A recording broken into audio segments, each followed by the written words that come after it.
La salud pública es un tema de atención primaria en República Dominicana. Y no lo decimos como el programa o la indicación a través de la Ley General de Salud que establece la atención primaria y a través de la Ley General de Seguridad Social como una cuestión prioritaria, como una puerta de entrada, sino como punto prioritario de atención, porque la sociedad dominicana, para poder echar adelante y prosperar y progresar, necesita salud. Una población enferma no tiene posibilidad de salir adelante.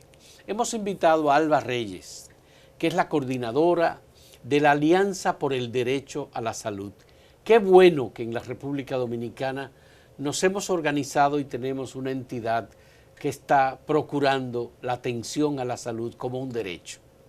Hasta ahora la gente va a los centros hospitalarios, a las policlínicas, a los centros de atención primaria, que son muy pocos, a buscar atención, y si se lo ofrecen bien, pero si le dicen, mire, vaya al lado que es una clínica privada a buscar un servicio que ellos no ofrecen, pues va tranquilamente y saca del bolsillo, y si no tiene, se queda sin el servicio.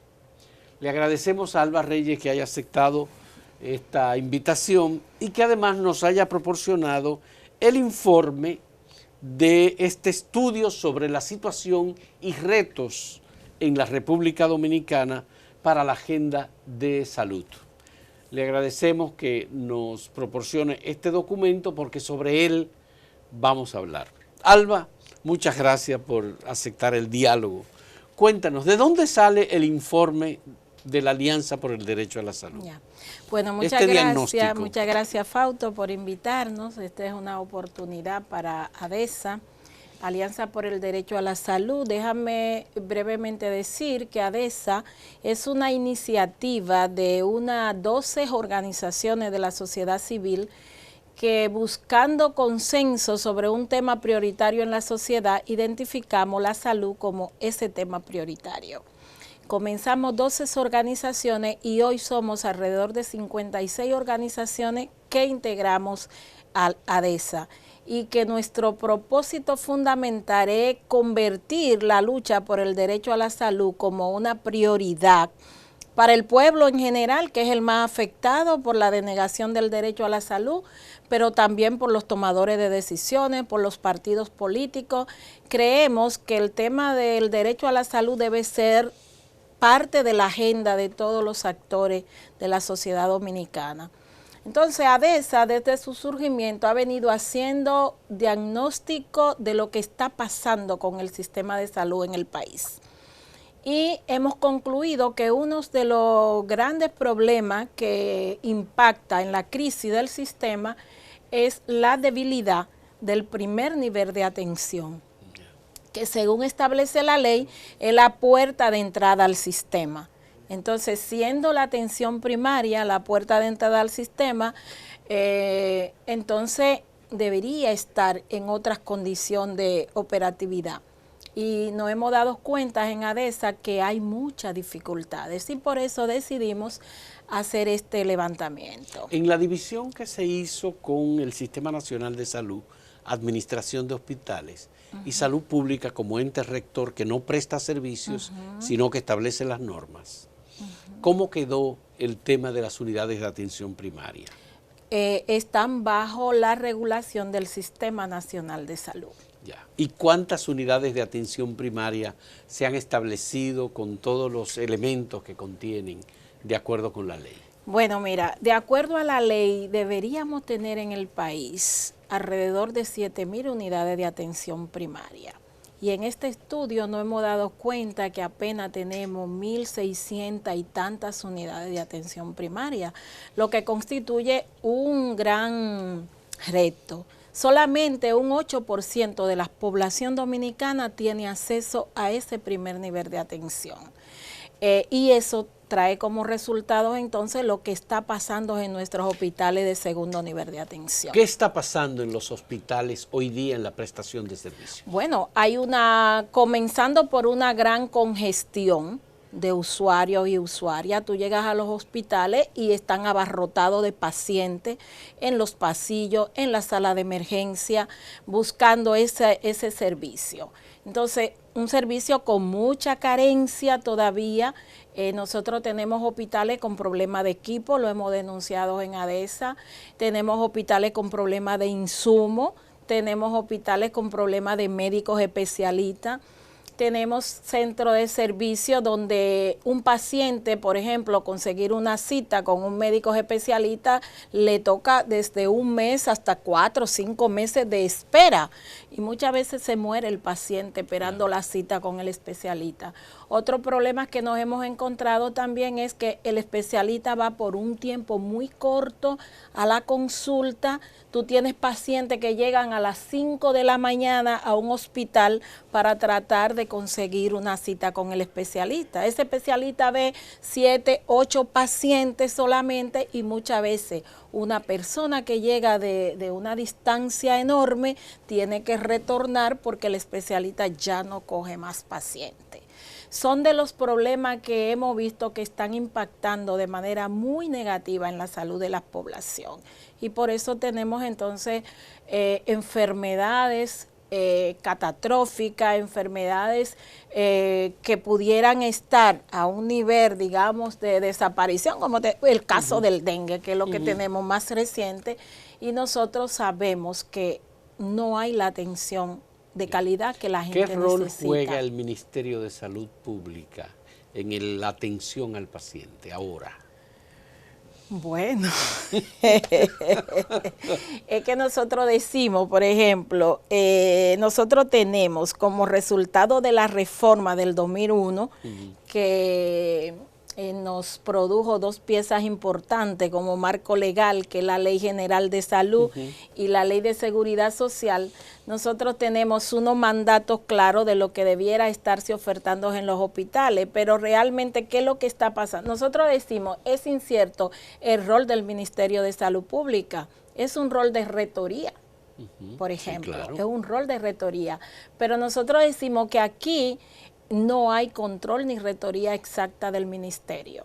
Aquí tenemos un sistema de salud mercantilizado, tenemos un sistema de salud donde el sector privado, los sectores económicos están poniendo las reglas. Y entonces las ARS, decimos nosotros, están operando sin ese control de rectoría del Ministerio de Salud Pública. Pero el Sistema Nacional de Salud que administra los hospitales, que lo dirige Chanel Rosa y que es una persona con un largo historial vinculado al sector salud, aunque no es médico, pero de todos modos... Y con mucha preocupación por lo que está pasando, realmente. La mayor parte del presupuesto de salud se consume con la parte de servicio y cobertura que ofrece el gobierno para hospitales. Entonces, ¿dónde está la razón de la precariedad? Bueno, nosotros decimos... Realmente la inversión es precaria. Nosotros tenemos menos de un 2% del PIB que se está invirtiendo en salud. Una de la inversión de la región peores, ¿verdad? Entonces, de hecho, hay un problema de presupuesto. No es posible que con un 0.8% del PIB nosotros querramos resolver la crisis del sistema. La situación de los hospitales, la situación de personal, de insumo médico, de especialistas. Entonces, esa es una dificultad. Otra dificultad que nosotros vemos es también la calidad del gasto. Nosotros decimos que hay una mala distribución del gasto en salud. Entonces, en infraestructura invierte mucho dinero, en personal, en burocracia.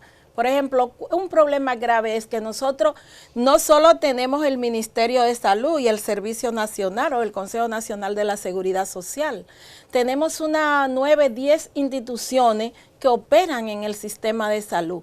Y tú dices, ¿pero por qué tantas?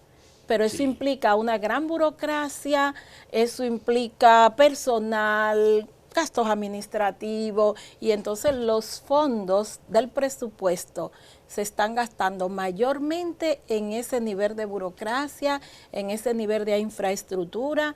Se ha priorizado, por ejemplo, la construcción de grandes hospitales gestionados y autogestionados. en detrimento de la atención Por ejemplo, primaria. la ciudad sanitaria. Exactamente. Tengo entendido que la inversión sobrepasa los 14 mil millones de pesos.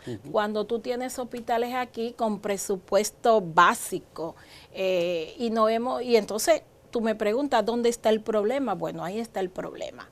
En que de hecho es un presupuesto bajo, un presupuesto mal distribuido y segundo, se ha priorizado la medicina especializada, los grandes centros, a lo que la población de a pie no tiene por lo general acceso. Entonces, por eso en ADESA estamos planteando que la prioridad debe ser invertir en atención primaria.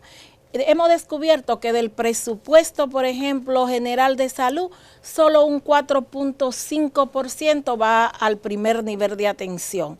Oye, 5 pesos de cada 100 están dedicados al primer nivel de atención. Y es posible. Entonces, el ministerio dice, la gente no va a las unidades de atención primaria.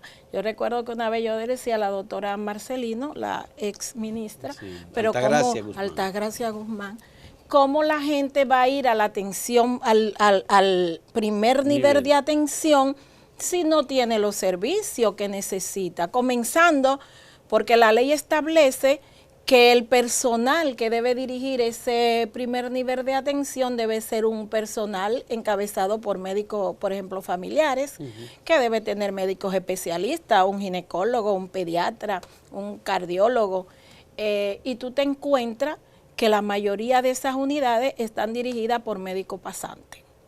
Un médico que va a la comunidad por 10 meses. Vamos a hacer nuestra primera pausa en este diálogo con Alba Reyes, coordinadora de la Alianza por el Derecho a la Salud. En un momento retornamos.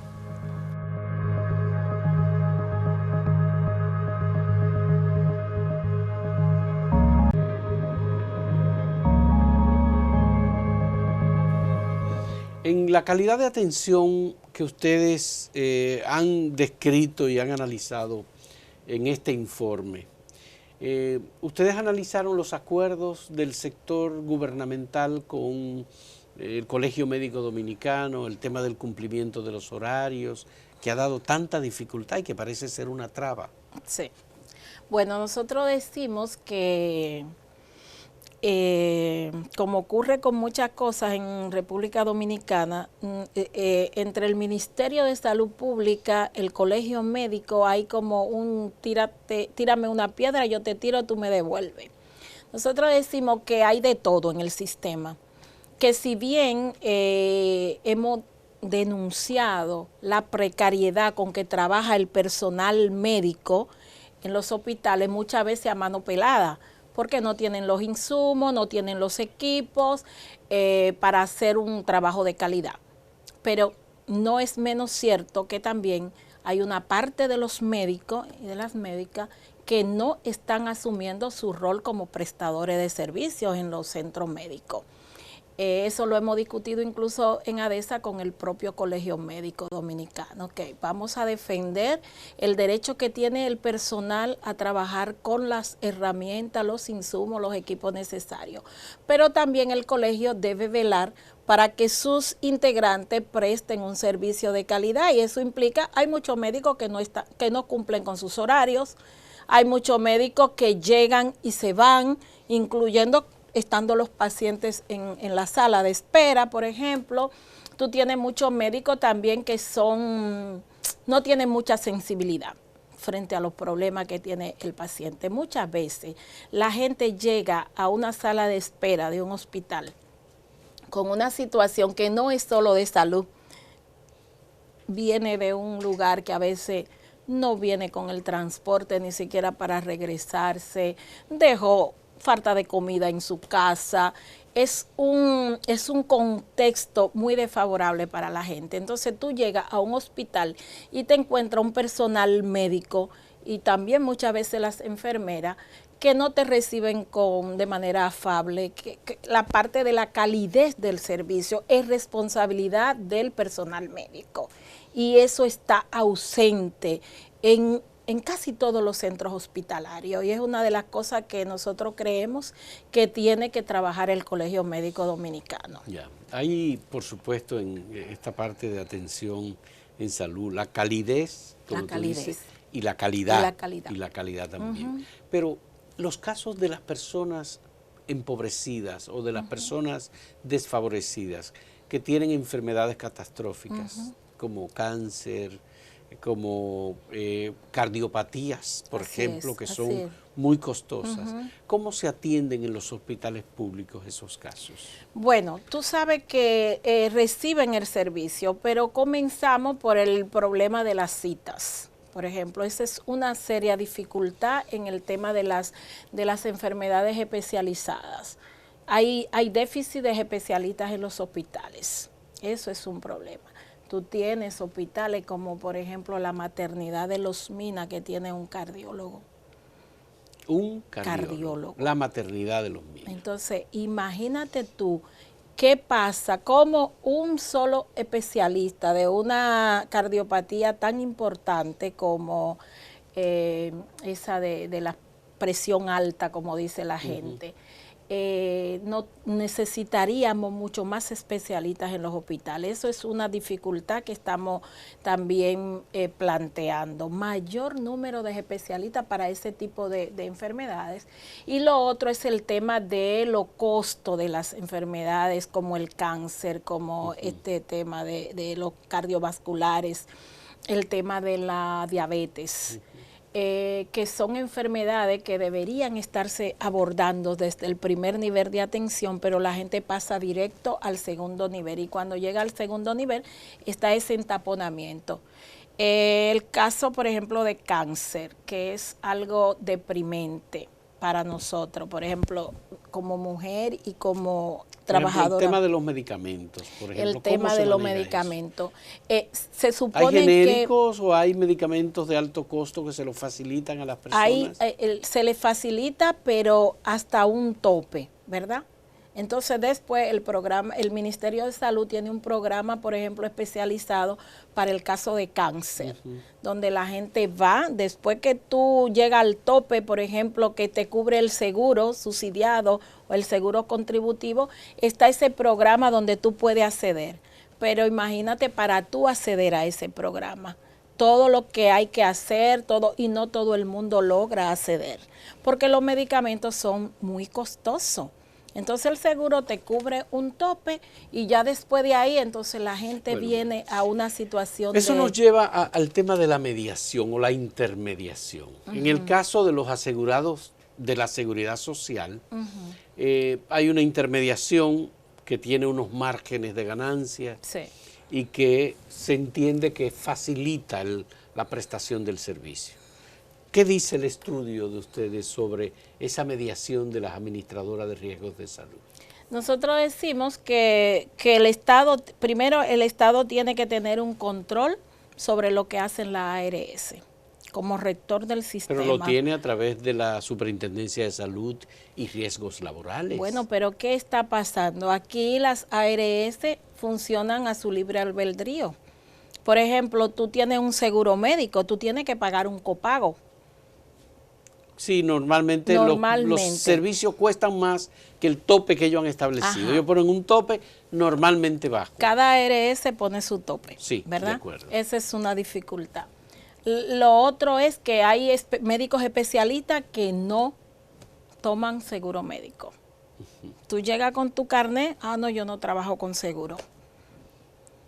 ¿Verdad? Esa es otra dificultad. En esos casos hay una negación del servicio a la salud. Exactamente. Esa es otra dificultad que estamos teniendo. Esa persona puede buscar a otro médico que le atienda.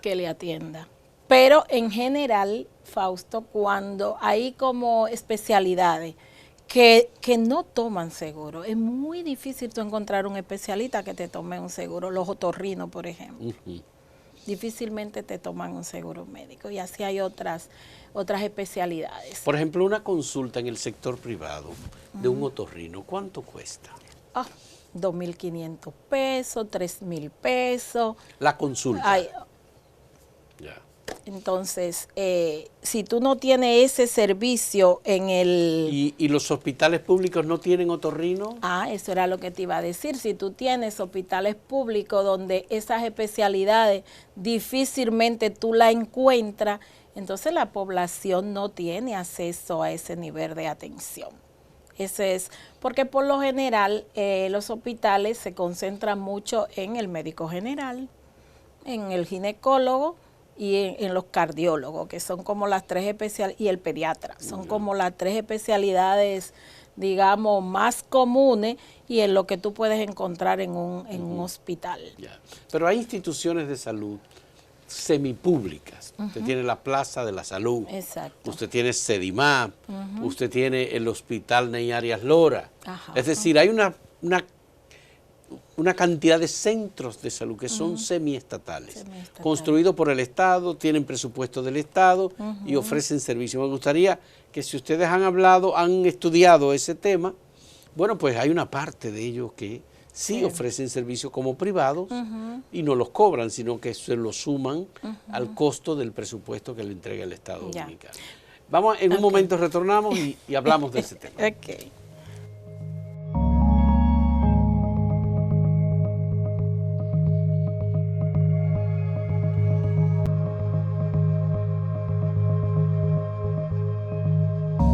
Alba, cuéntame de esos centros hospitalarios semipúblicos que reciben presupuesto del Estado y que ofrecen servicio como si fuesen privados. Bueno, es lo mismo. Son centros construidos con nuestros recursos, con una parte importante de nuestros recursos. Pero insistimos en que la población general no tiene acceso a los servicios en esos centros. Porque, bueno, sencillo, tú tienes una gran parte, por ejemplo, si tú vas al tema de los aseguramientos, tú tienes el grupo que está en SENASA subsidiado, ¿verdad? Sí. Perfecto, entra a esos hospitales. Sí. Tú tienes el grupo que tiene el aseguramiento contributivo, pero tú tienes una gran parte de la población, 4 millones y pico, que no tiene ningún tipo de seguro. No tiene el papelito, como digo yo. El documento, sí. No tiene el documento. Entonces, ¿pueden entrar al Ney Arias? Sí, pueden entrar. Llegan al Ney Arias. Ahora, cuando te pasan la cuenta, muchas veces la gente se tiene que quedar en estos hospitales para que sus familias salgan a buscar cómo saldar la deuda. Yo digo que secuestran al paciente, incluyendo cuando se muere el paciente, ¿verdad? Porque tú no tienes la manera, son autosubsidiados, pero el costo es muy alto para una gente que no tiene recursos aún así. Entonces tú dices, pero si es un hospital que se ha construido con recursos míos, con recursos del Estado, debiera entonces existir una manera de que la población que más los necesita tenga acceso a los servicios que se brindan en esos hospitales. Alba, ¿ustedes entienden que hay una vocación del gobierno, un interés del gobierno de que se privaticen los servicios de salud? Bueno, es que cuando comenzó el proceso de reforma, realmente esa ha sido la tendencia. Pero teníamos entendido que la seguridad social iba a facilitar el acceso a la salud. Y el Estado, a través de la Ley General de Salud, lo que hace es que garantiza el acceso libre y sin costo a la salud de la población dominicana, especialmente de los que lo necesitan. Pero estamos viendo que eso es una falsa.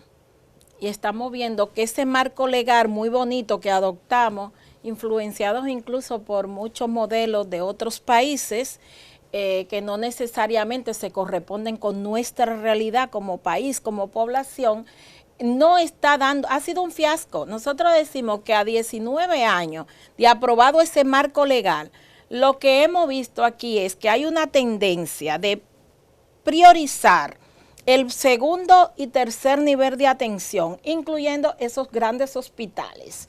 Esa ha sido la tendencia y la inversión mayor ha sido de cara a eso. y estamos viendo que el primer nivel de atención tiene problemas serios de infraestructura. Muchas unidades de atención primaria incluso que funcionan, hemos descubierto, en locales que ha prestado la comunidad, otras funcionan en locales que coordinan ONGs, por ejemplo, y otras en locales alquilados. Hay un tema de infraestructura, unidades de atención primaria funcionando desde una habitación hasta 3, para una población que se supone que necesita un servicio con calidad, con privacidad. Y tú te encuentras con que tú tienes un paciente sentado aquí, otro paciente sentado aquí, escuchando lo que le pasa a los pacientes.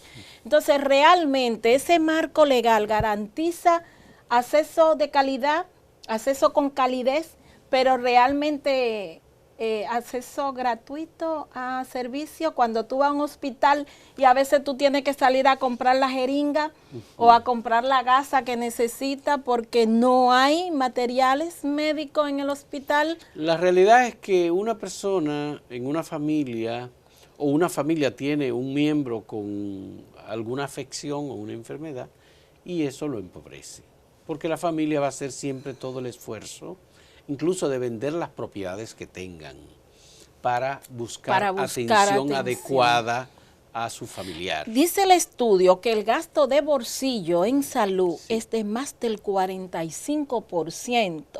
Estamos diciendo que estamos aportando más a nuestra salud que lo que aporta el Estado. Sí. ¿Entiendes? Esto es mucho dinero. Eso es mucho dinero. Ese es uno de los indicadores importantes en el sector salud. ¿Cuánto es el gasto de bolsillo que cada ciudadano tiene que hacer o cada familia para obtener servicios de salud adecuados? Así es. Entonces, no lo brinda el Estado, no, lo paga la persona, así pese a pagar todos los impuestos. Exactamente. Alba Reyes, muchas gracias. Alba es la coordinadora de la Alianza por el Derecho a la Salud. Muchas gracias por este diálogo, estas informaciones y por este estudio de atención primaria en salud en República Dominicana. El estudio dice punto de agenda para un pacto político y social por el derecho a la salud. Es decir, que lo que se busca es un pacto que mejore los servicios de salud, que priorice la salud. Así es, esa es la idea. Esa es la idea. Y, qué bueno. y decir que en ese pacto tienen que integrarse las autoridades. Por ejemplo, el ministro acaba de decir que la atención primaria está entrampada, ¿verdad? Antes de ayer salió en el Caribe en primera plana. Y que va a ser un plan piloto para mejorar esa situación. Nosotros decimos, no es un plan piloto, hay que intervenir toda la estrategia de atención primaria invirtiendo más recursos. No puede ser que sea un 4% del presupuesto de salud pública para la atención primaria. No. Muchas gracias, Alba Reyes, y muchas gracias a ustedes por la compañía.